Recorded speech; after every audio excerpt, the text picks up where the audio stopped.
Shalom saudara-saudara, kita sudah membahas dalam video yang pertama tentang masalah-masalah dan tantangan yang ada di dalam melakukan pemuritan jarak jauh. Kita sekarang akan melanjutkan pembahasan kita. Bagaimana caranya kita bisa melakukan pemuritan dari jarak jauh dengan efektif? Untuk menjawab pertanyaan ini kita perlu back to basic, kembali pada dasar-dasar yang menjadi esensi dari sebuah pemuritan. Esensi pemuritan adalah hal-hal yang tidak boleh tidak ada, yang harus ada di dalam sebuah kelompok kecil untuk menjadikannya sebagai sebuah pemuritan. Ada 3 esensi dasar dari sebuah pemuritan. Yang pertama, ada relasi, ada hubungan yang mendalam sehingga terjadi persahabatan rohani antar anggotanya. Esensi yang kedua adalah terjadinya pertumbuhan rohani yang intensional, bukan sporadis. Dan yang ketiga, terjadinya pelipat gandaan rohani yang misional. 3 esensi ini akan kita pakai untuk melihat apakah pemuritan yang kita lakukan dari jarak jauh ini bisa sungguh-sungguh terjadi 3 esensi yang seharusnya. Kita akan mulai dari esensi yang pertama, esensi relasional. Sebuah kelompok dikatakan sebagai sebuah kelompok pemuritan jika terjadi relasi yang mendalam dan terjadi komunitas yang sesungguhnya.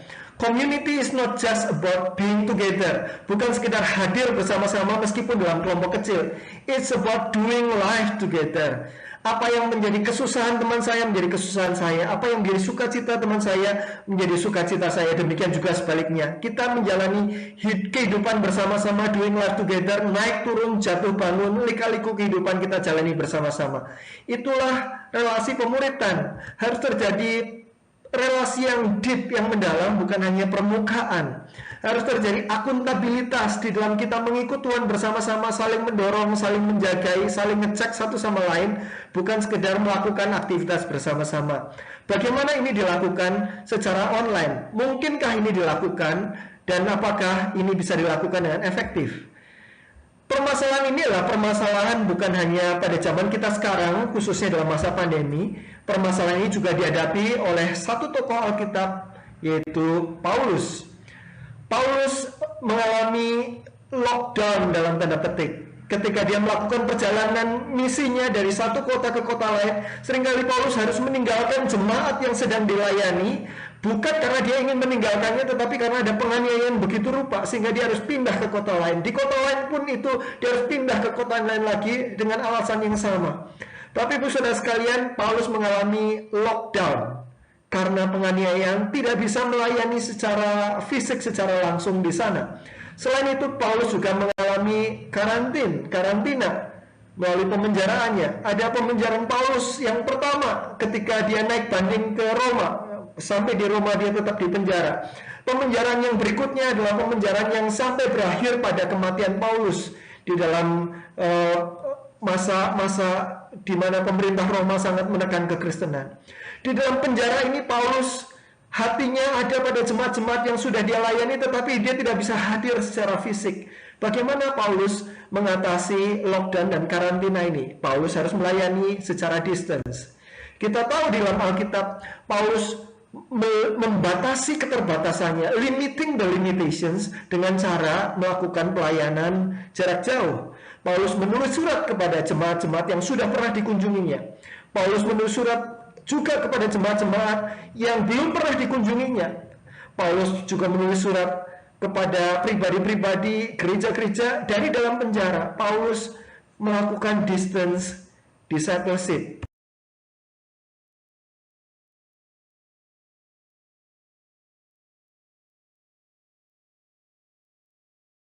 Kita melihat bagaimana tulisan-tulisan Paulus sangat bernas, sangat berisi dengan pengajaran, dengan pastoral, menjawab pertanyaan-pertanyaan jemaat, mengajarkan, menekankan hal-hal yang harus dipegang teguh oleh jemaat pada saat itu.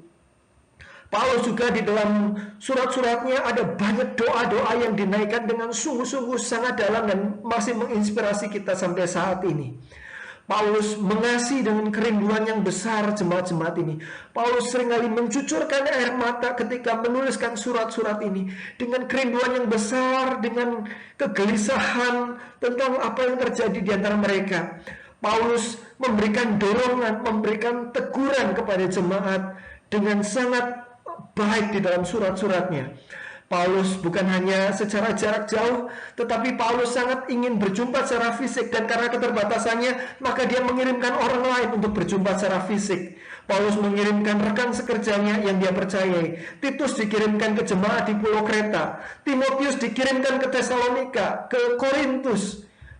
Paulus bukan hanya mengirimkan rekan sekerjanya, dia sendiri ingin hadir secara langsung, kunjungan langsung, dan itu dinyatakannya di dalam surat-suratnya. Kita melihat bahwa di dalam keterbatasannya, Paulus melakukan segala yang dia bisa lakukan untuk berhubungan, baik melalui surat, sarana komunikasi yang tersedia pada saat itu, maupun hubungan relasi secara fisik nantinya. Bapak Ibu Saudara sekalian, apa yang bisa kita pelajari dan kita terapkan dalam situasi kita saat ini? Kita perlu limiting the limitations, dan kita perlu maximizing the opportunity yang kita punya di dalam distance discipleship ini. Saya mau mengusulkan bahwa kita di dalam pemuritan jarak jauh ini, kita tetap mempertahankan hal-hal yang perlu ada dalam pemuritan. Di dalam kelompok kecil, kita ada ritme, hal-hal yang kita lakukan sebagai struktur dalam kelompok kecil kita. Kita melakukan penyembahan bersama-sama, sesudah itu kita mendengarkan pengajaran, kita bersekutu dengan saudara-saudara seiman dan melayani dunia di sekitar kita. Ritme ini adalah ritme yang harus kita pertahankan, baik di dalam kelompok kecil yang kita bertemu secara langsung maupun bertemu secara jarak jauh, secara virtual. Mari kita sama-sama belajar bagaimana menggunakannya, bagaimana memaksimalkannya di dalam distance discipleship. Untuk mempelajari ritme kelompok kecil secara lebih mendalam, Bapak Ibu bisa mengikutinya melalui link YouTube video yang ada di layar. Ketika kita melakukan pemuritan dari jarak jauh, kita bisa melakukannya dengan 3 mode. Yang pertama dengan mode teks. Kita bisa WA, Line, dan sebagainya. Kita bisa saling bercakap-cakap melalui teks. Yang kedua, kita bisa melakukannya secara audio, telepon conference bersama-sama dengan anggota kelompok yang lain. Dan yang ketiga, dengan video. Bisa WA video call, sekarang bisa untuk 8 orang, atau dengan Zoom, Skype, dan yang lain-lain. Bagaimana kita menerapkan 4T ini di dalam pemuritan jarak jauh? Ketika kita masuk dalam pertemuan online itu, yang pertama kita dapat lakukan adalah saling berbagi penyembahan. Kita bisa melakukan dengan cara singspirations, sings dan inspirations. Kita akan mengajak teman-teman kita menyanyikan satu pujian atau menghayati satu pujian berdasarkan pengalaman hidup kita selama seminggu yang sudah berlalu. Mungkin ada 1 atau 2 orang yang menceritakan satu lagu yang sangat mewakili relasi dan pengalaman dia bersama dengan Tuhan. Ceritakan bagian mana yang paling berkesan. Kalau bukan lagu, itu bisa Mazmur. Jadi kita selalu membagikan pada saat kita berbagi penyembahan ini, kita juga sedang melakukan deep connection, karena orang-orang jadi semakin tahu apa yang ada dalam hati, pikiran, dan relasi kita dengan Tuhan. Jika ada orang yang bisa bermain musik, bisa audionya atau videonya di-shoot kepada yang main musik itu, yang lain bisa menyanyikannya bersama-sama di tempat yang berbeda-beda. Atau kalau tidak, kita bisa menggunakan YouTube video, ada banyak sekali lagu di sana. Pilih yang ada teksnya supaya kita semua bisa menghayati syairnya, dan mungkin bagian-bagian tertentu yang berkesan banyak kita akan ceritakan kepada teman kita kenapa berkesan. Ajak mereka semua memuji dan menyembah Tuhan. Yang kedua, setelah kita memuji Tuhan bersama-sama, kita berbagi pengajaran. Berbagi pengajaran itu bisa 2 hal. Kita bisa saling berbagi firman yang kita peroleh waktu saat teduh pribadi, maupun kita melakukan Bible study bersama-sama. Ada pertanyaan-pertanyaan seringkali diajukan, kita pakai bahan apa? Bahan ada banyak sekali. Saya akan mempresentasikan 2 saja yang mungkin Bapak Ibu kalau ada yang sedang mempertimbangkan bahan bisa mengambil bahan ini. Untuk bahan waktu itu, bahan yang saya sangat sarankan adalah bahan dari The Bible Project. Itu adalah panduan bacaan Alkitab sepanjang tahun. Kita menyelesaikan 1 tahun untuk seluruh Alkitab. Nah, Bible Project ini kenapa disarankan? Karena platformnya cukup banyak. Ada dalam bentuk web, ada dalam bentuk apps namanya Read Scripture. Kalau Bapak Ibu menggunakan YouVersion untuk Alkitab elektronik kita, di dalamnya ada Bible Reading Plan dari Bible Project yang menggunakan plan ini. Setiap harinya kita akan dijadwalkan sekitar 3 pasal, kemudian ditambah satu Mazmur untuk menolong kita mengantar doa dan pujian kita, kemudian kita masuk dalam perenungan Alkitab 3 pasal, dan ada hari-hari tertentu, terutama di bagian awal atau bagian akhir, ada video yang sangat bagus yang dibuat oleh tim Bible Project dalam bentuk animasi yang akan menolong kita untuk memahami keseluruhan isi Alkitab yang kita baca itu. Sangat menolong. Dan kita bisa melakukannya di dalam akuntabilitas harian. Untuk akuntabilitasnya, setiap hari setelah selesai seseorang membaca bagian Alkitab yang ditentukan, 3 pasal itu, pilih satu ayat yang paling berkesan. Dan bagikan itu di dalam grup. Bagikan ayat itu bisa disertai doa atau bisa disertai penjelasan atau hanya ayat itu saja untuk akuntabilitas. Maka setiap orang ditunggu sampai jam 12 malam harus sudah memberikan ayat yang paling berkesan. Artinya dia harus sudah melakukan waktu teduh hari itu atau baca Alkitab. Sehingga dengan demikian kita bisa melakukan akuntabilitas dengan basis harian. Bukan 2 mingguan, bukan 1 mingguan. Dan ini sesuatu fasilitas yang dimungkinkan karena teknologi pada zaman sekarang. Zaman dulu ini sesuatu yang hampir tidak mungkin dilakukan. Kalau Bapak Ibu Saudara sekalian mencari bahan Bible Study, maka satu bahan Bible Study yang saya sarankan adalah Cambium. Di sini Cambium versi pemuritan melalui waktu teduh. Dalam versi ini, setiap pelajaran akan dibagi menjadi 7 bacaan harian. Satu hari ada 2 halaman bacaan, disertai 1 perikop untuk direnungkan dalam waktu teduh. Setiap hari kita bisa, seperti tadi, berbagi ayat yang paling berkesan. Kemudian setelah seminggu, artinya 1 pelajaran yang sudah dibagi menjadi 7 bacaan itu dibaca bersama-sama di dalam bacaan harian. Seminggu itu kita bisa bertemu Zoom atau melalui teks atau melalui audio membicarakan tentang topik itu. Kita bisa review apa-apa yang kita pelajari dan kita akan melakukan penerapan apa bersama-sama. Jadi bahan ini memberikan struktur untuk apa yang kita kerjakan setiap hari dan apa yang kita kerjakan seminggu sekali ketika kita bertemu secara online. Nah, sesudah kita berbagi pengajaran, kita berbagi persekutuan. Ini ritme yang ketiga. Persekutuan adalah tempat di mana kita doing life together. Kita perlu saling berbagi apa yang menjadi sukacita kita, ucapan syukur kita, dan apa yang menjadi pergumulan kita, pokok doa kita. Ucapan syukur berbicara tentang 1 minggu yang sudah kita lalui, pokok doa berbicara tentang 1 minggu yang akan datang. Kita berbagi secara transparan apa yang menjadi sukacita dan pergumulan kita kepada anggota kelompok. Dan kali ini semua orang harus berbagi, tidak ada orang yang tidak berbagi. Setiap orang mendengarkan dan setiap orang didengarkan. Bagaimana kalau kelompoknya terlalu besar? Kita akan lama sekali menunggu satu persatu orang sharing pokok doa dan pokok ucapan syukurnya. Ada satu fasilitas di Zoom yang disebut sebagai breakout rooms, di mana kelompok besar ini bisa dibagi-bagi menjadi kelompok-kelompok yang lebih kecil untuk saling berbagi. Misalnya kita ada 6 orang, kita bisa bagi menjadi 2 kelompok, satu kelompok 3 orang, satu kelompok 3 orang, di mana mereka semuanya punya kesempatan mendengarkan dan didengarkan dalam berbagi persekutuan ini. Dan akan baik lagi karena itu bisa direkam sehingga orang yang tidak ada dalam kelompok itu masih bisa mengikuti apa yang dibagikan, atau boleh juga diketik di dalam WA group tentang apa yang menjadi pokok doanya sehingga semua orang bisa mengetahuinya, dan doakan itu setiap hari setelah kita baca Alkitab saat teduh. Jadi misalnya orang pertama kita doakan hari Senin, orang kedua hari Selasa, orang ketiga hari Rabu, dan seterusnya, sehingga deep relationship itu terjadi. Bukan hanya mengandalkan pertemuan demi pertemuan, tetapi bahkan setiap hari ketika kita menghadap hadirat Tuhan, kita membawa teman-teman kita di dalam doa.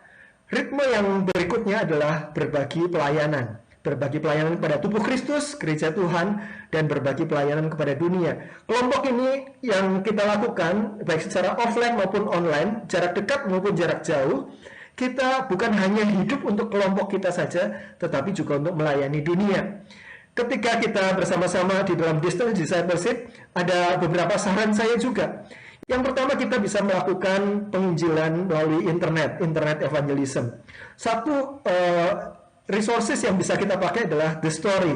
Saya sangat mendorong Bapak Ibu sekalian melihat dan mempelajari The Story ini, ada di dalam internet, ada dalam bentuk apps, ada dalam bentuk cetak juga. Kita bisa berbagi berita Injil secara lengkap dan jelas. Ini penjelasannya mulai penciptaan, kejatuhan, penebusan, dan pemulihan segala sesuatu disampaikan dalam animasi yang sangat menarik. Dan menariknya lagi Bapak Ibu Saudara sekalian, kita bisa menggunakan bahan ini baik melalui apps kita download apps, atau melalui website kita bisa tanpa perlu mendownload apps. Di sana The Story ini bisa disampaikan animasinya, narasinya dalam berbagai bahasa. Ada bahasa Inggris, bahasa Arab, bahasa Jerman, bahasa Jepang, Korea, dan lain-lain. Bapak Ibu Saudara sekalian tinggal set bahasanya, maka ceritanya akan berubah, dan kadang-kadang iringan musiknya juga berubah disesuaikan dengan negara yang bersangkutan. Menariknya lagi, kalau kita sudah membagikan link ini melalui Facebook, melalui WA kita, melalui email, maka link itu adalah link yang unik. Sehingga ketika ada orang yang membuka dan menonton animasi yang kita kirimkan, maka kita akan mendapatkan notifikasi pemberitahuan dari The Story ini, berapa banyak orang yang sudah menonton video penginjilan yang kita bagikan. Bahkan kalau ada di antara mereka yang menerima Kristus, sebagai respon terhadap video itu, mereka klik bagian menerima Kristus, maka kita akan mendapat notifikasi orang itu ada di mana. Saya pernah mendapatkan orang yang menerima Kristus melihat video yang saya bagikan melalui Facebook dari California, ada yang dari India, dari Tangerang, dan sebagainya. Ada dalam bentuk map, sangat menarik dan sangat encouraging buat kita semua.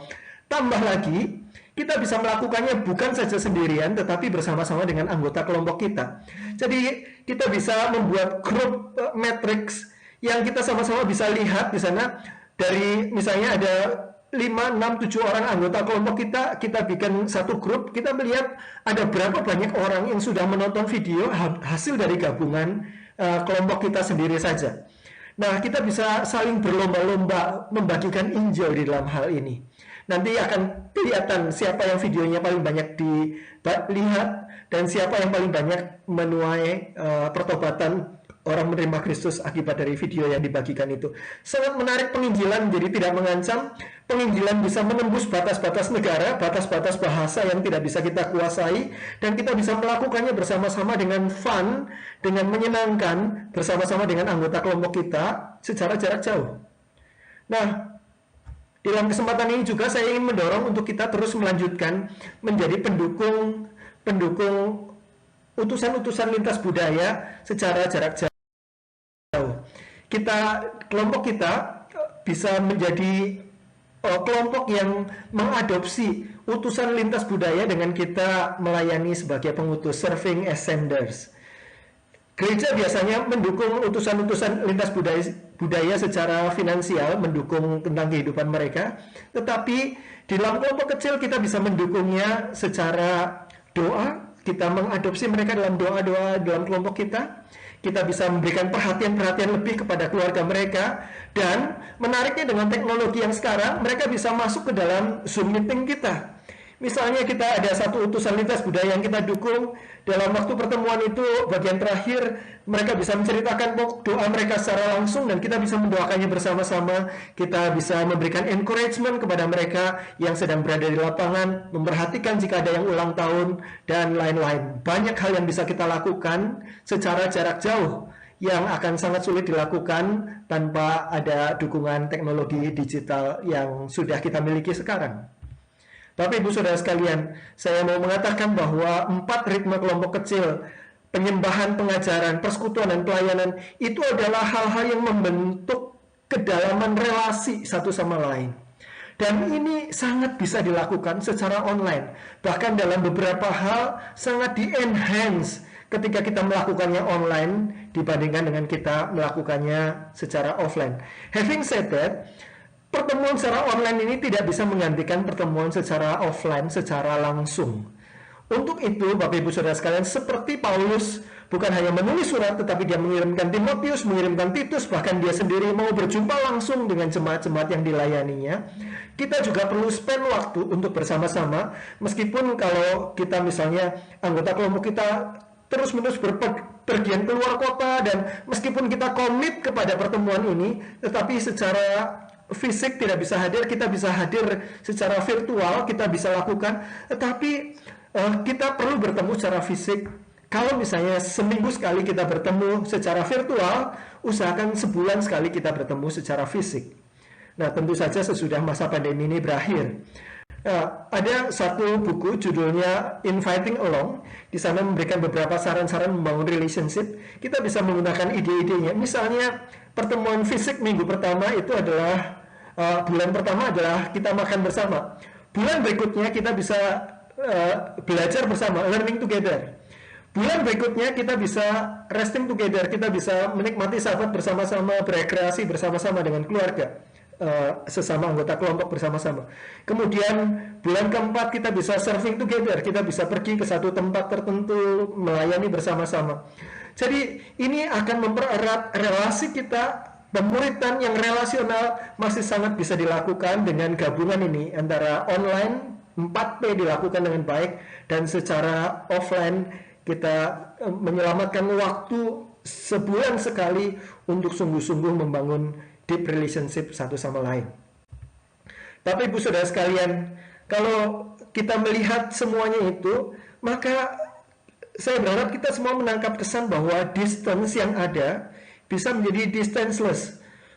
Kita yang terpisah jauh bisa hadir bersama-sama, bisa melihat muka secara fisik, ekspresinya, kesedihannya dan sebagainya. Memang ada keterbatasan, kita tidak dapat memberikan sentuhan-sentuhan fisik, tetapi kehadiran seperti ini menjadi kehadiran yang sangat diperlukan.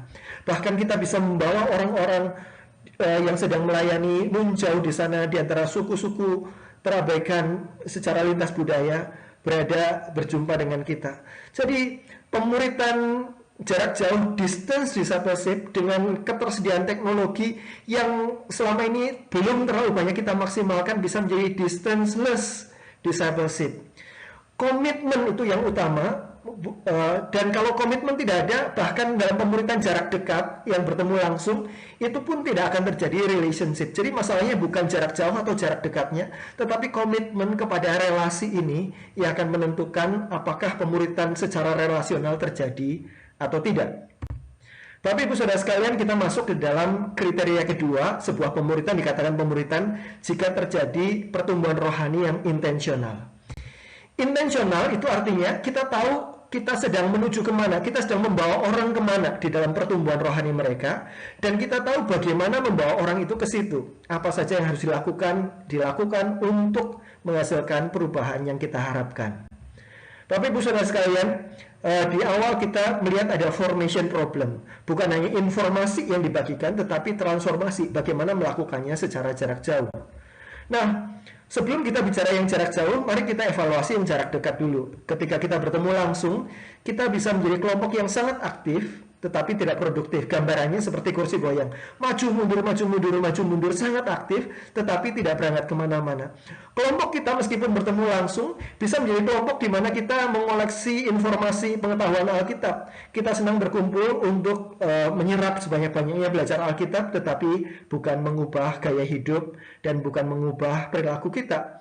Ada yang senang berkelompok karena sekedar kelompok itu sendiri. Kita mungkin akan spend lebih banyak waktu untuk games, untuk main-main, untuk makan-makan. Itu semua diperlukan, tetapi jika terus-menerus itu menghabiskan banyak waktu, maka kita akan aktif tetapi tidak produktif, tidak terjadi perubahan hidup. Orang-orang lama-lama juga bisa bosan. Nah, bagaimana sekarang dengan media internet, media online, pemuritan jarak jauh? Tantangan yang sama juga dihadapi. Kita ada dalam dunia infotainment. Information dikemas secara entertainment menjadi infotainment. Infotainment tidak diharapkan untuk mengubah perilaku dan hidup kita. Demikian juga resources jarak jauh yang kita miliki sekarang bisa sekedar menjadi infotainment rohani tanpa mengubah hidup kita. Tapi Ibu Saudara sekalian, kita bisa sangat aktif menonton YouTube, mendengar audio podcast, membaca postingan Facebook, tetapi tidak produktif. Kita tidak kemana-mana. Jadi tantangannya sama Bapak Ibu Saudara sekalian, baik secara dekat maupun secara jauh. Jadi masalahnya sekali lagi bukan masalah distance, masalah dekat atau jauh, tetapi masalah intensionalitas terhadap apa yang kita pelajari. Untuk itu, kita bagian dekat maupun jauh, terutama lagi yang jauh karena tantangannya lebih banyak, kita perlu memperhatikan beberapa pointer berikut ini. Untuk menghasilkan transformasi, kita butuh 3C. Kita akan lihat satu persatu bagaimana kita menerapkannya. Pertama, kita perlu konten untuk membangun root dan fruit. Apa yang saya maksudkan? Pertumbuhan rohani secara intensional kita ingin bertumbuh menjadi semakin serupa dengan Kristus dalam segala hal. Efesus pasal 4 ayat 15. Bertumbuh dalam segala hal itu meliputi aspek-aspek yang disebut sebagai akar, membangun akar hidup kita, yaitu akar-akar persekutuan pribadi kita dengan Tuhan. Kita perlu bertumbuh dalam pemahaman, pengajaran, pengenalan akan Tuhan. Dan akar itu kalau betul dibangun, kita juga akan menghasilkan buah-buah roh, buah-buah karakter, maupun buah-buah pelayanan. Itulah 4 aspek, 4 bagian konten bertumbuh dalam segala hal ke arah Kristus. Kita perlu menjadi kurator, menjadi orang yang bisa memilih dan memilah resources yang begitu banyak, yang luar biasa, yang ada dalam dunia internet. Kita bisa belajar dari Tim Keller, kita bisa belajar dari John Piper, kita bisa belajar dari Philip Yancey. Ada begitu banyak. Kita perlu menjadi kurator apa yang tepat, apa yang sesuai untuk menolong pertumbuhan setiap anggota di dalam hal ini. Konten apa yang tepat. Dan resourcesnya begitu banyak. Tetapi Bapak Ibu Saudara sekalian, resources yang semacam ini, konten pengajaran, kalau hanya dibiarkan begitu saja, akan menjadi infotainment rohani. Perlu kita lanjutkan dengan C yang kedua. C yang kedua adalah konteks. Konteks siapa? Konteks hidup kita masing-masing. Konten kebenaran firman Tuhan itu perlu direfleksikan dan diaplikasikan. Mari kita perhatikan bagian ini. Yang nomor 1 adalah pertanyaan pemahaman bagaimana kita memahami kebenaran firman Tuhan. Kita bisa peroleh dari podcast, dari video, dari YouTube, dan lain-lain. Atau dari Bible study kita. Nah, hal yang berikutnya yang harus dilakukan supaya pemuritan kita intensional adalah kita melakukan refleksi. Kalau standar Alkitabnya di sini, bagaimana dengan hidupmu? Itu pertanyaan refleksi. Kalau kita mendapati gap antara apa yang menjadi kebenaran Alkitab dengan kenyataan hidup kita, terus yang bagian ketiga, apa yang akan kita terapkan, apa yang kita aplikasikan supaya hidup kita semakin mendekati kebenaran. Kita bisa membuat aplikasi bersama-sama dalam kelompok atau aplikasi individual yang dibagikan pada kelompok dan dicek oleh kelompok. Nah, itulah C yang ketiga, connect. Atau kita bertumbuh bersama-sama dalam koneksi kita dengan anggota kelompok yang lain.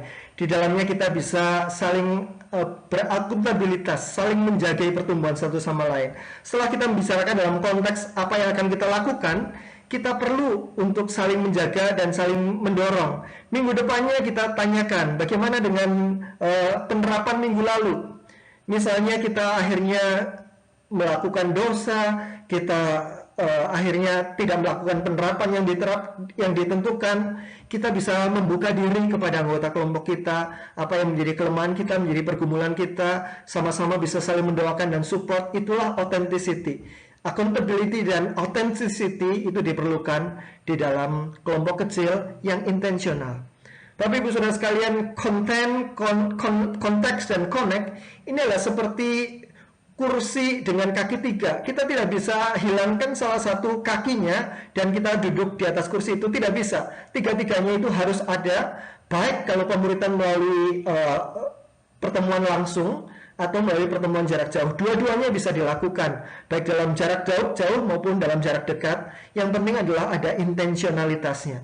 Saya berharap pemikiran tentang relasional dan intensional itu memberikan struktur gambaran bagi kita semua tentang bagaimana kita melakukan pemuritan secara jarak jauh dengan efektif, dengan kita punya komitmen kepada mengerjakan hal-hal yang saya bagikan ini. Saya yakin kita bisa menjaga kedalaman, ketajaman dari kelompok pemuritan kita meskipun kita melakukannya dari jarak jauh. Kita kemudian nanti akan belajar bersama-sama tentang aspek yang ketiga, what next sesudah ini, tentang pemuritan dalam esensi misional. Tuhan memberkati.